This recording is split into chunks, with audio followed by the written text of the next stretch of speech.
মিরাজুর রহমান। আমাদের মাঝে উপস্থিত রয়েছেন বাংলাদেশ জাতীয়তাবাদী স্বেচ্ছাসেবক দল খুলনা মহানগর শাখার বিপ্লবী সদস্য সচিব সাবেক ছাত্রনেতা ইশতিয়াক আহমেদ ইস্তি সহ বিভিন্ন পর্যায়ের নেতৃবৃন্দ, এই ওয়ার্ডের বিএনপি ওয়ার্ড যুবদল স্বেচ্ছাসেবক দল বিভিন্ন পর্যায়ের নেতৃবৃন্দ। বক্তব্য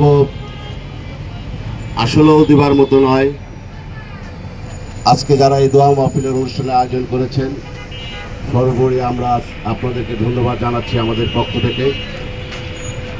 জাতির আজকের এই ক্লান্তি লগ্নে আমার নেত্রীর এদেশের গণতন্ত্র এবং স্বাধীনতার জন্য খুবই জরুরি।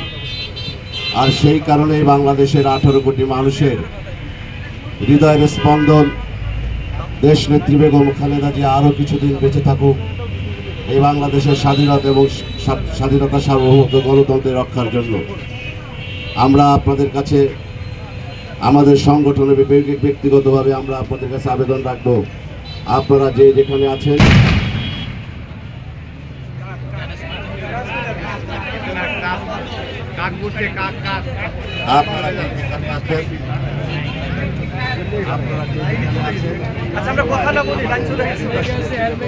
খালেদা জিয়ার জন্য দোয়া করবেন, সেই আশাবাদ ব্যক্ত করে আমি আমার বক্তব্য শেষ করছি।